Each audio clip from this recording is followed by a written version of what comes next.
Мерсиха Шукри е првиот дипломиран харфист во Македонија. Своето високо образование го стекнува на Факултетот за музичка уметност во Скопје, во класата на професор Лейла Урманова од Русија. А магистерски студии завршува во Белград, Србија, во класите на професор Милица Барич и професор Лилјана Несторовска. Како харфист има бројни солистички концерти на Скопско лето, Хераклејски вечери, денови на франкофонијата, Битолско лето, есенски музички свечености. Настапувала како солист со мандолинскиот оркестар Скопје и со гудачкиот ансамбл Арко. Концертирала и надвор од Македонија, во Србија, Словенија, Косово, Франција, Унгарија, Холандија, Израел, Хрватска и Турција.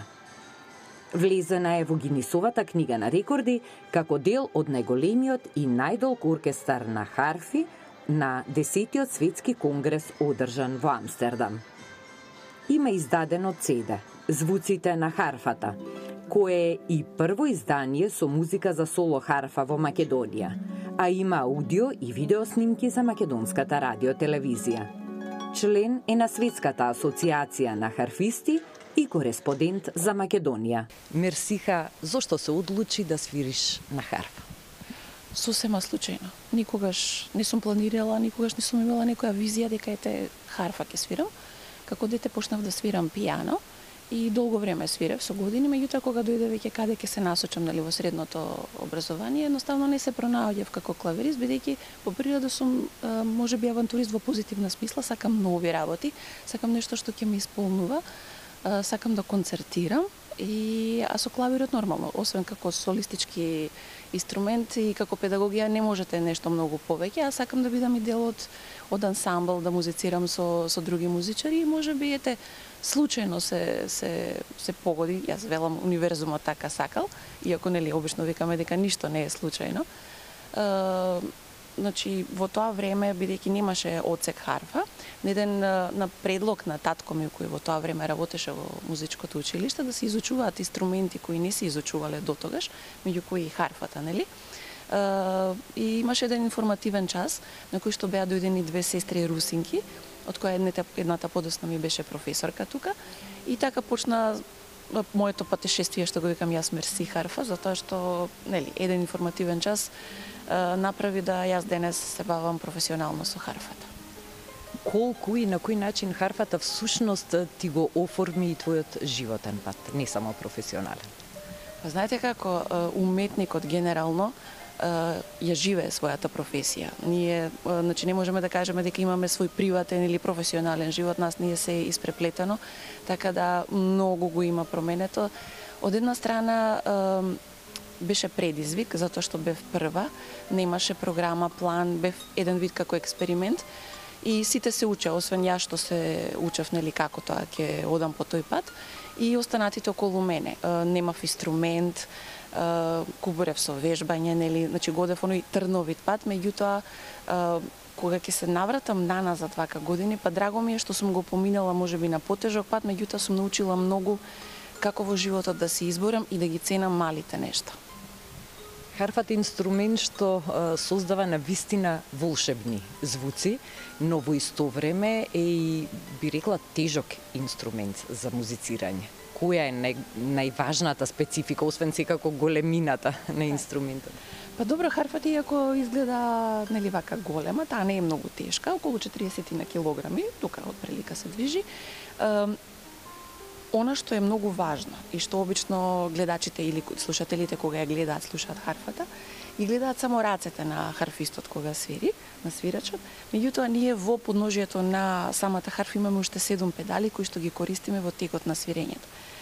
Она што е можеби предизвик кај харфата, после оргулите, морам да ги споменам, бидејќи и тие свират исто така со нозете, е тоа што морате да имате една линија на психофизичка спремност. Значи да бидете во една линија на, нели, умот, рацете, нозете, а при тоа при свирењето да не се слушаат тие промени на педалите.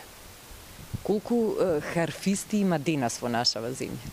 Па неколку се броиме на прсти, нели? Нели, јас пак ќе напоменам патешествието со харфата воопшто во Македонија почна со мене, после тоа дојда колешките мои кои што се нели помлади. Навистина сме многу малку, меѓутоа како за земја во која што нели имаме два оркестри, два официјални во смисла на Македонска опера и филхармонија, сме мислам дека и да речам доволно ги обслужуваме сите потреби за тоа кога има потреба од харфист. Мерсиха, многу пати сме те гледале на концертната сцена. Кој е за тебе највпечатливиот и највозбудливиот настап што си го имал? Знаете како, секој настап има своја вредност и секогаш кога го спремате тој настап или концерт, секогаш како да спремате нешто каде што треба да вложите, нешто да дадете од себе, затоа што публиката е дојдена да го чуе она што вие треба да го презентирате.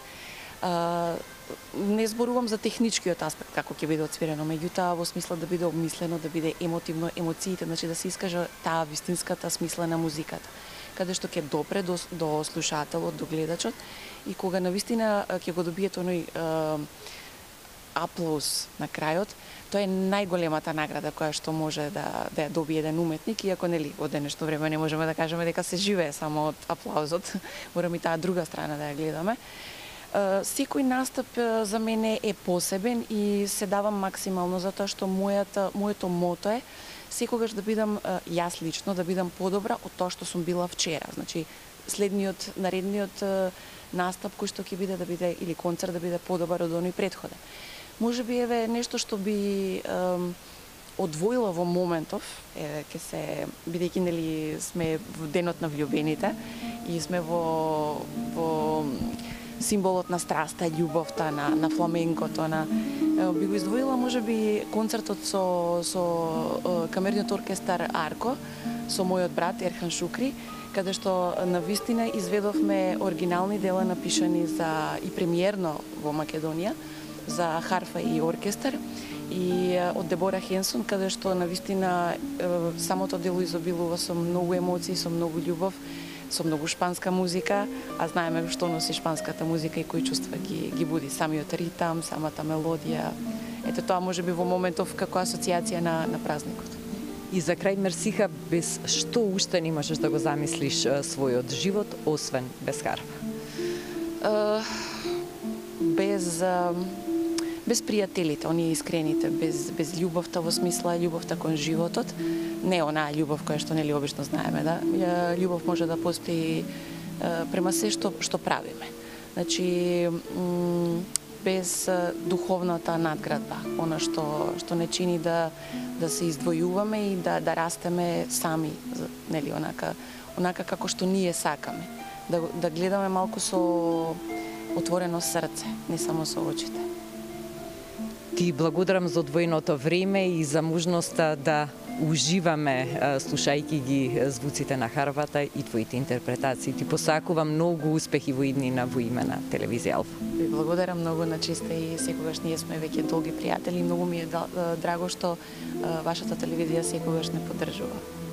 Така ќе биде и во иднина. Благодарам уште еднаш.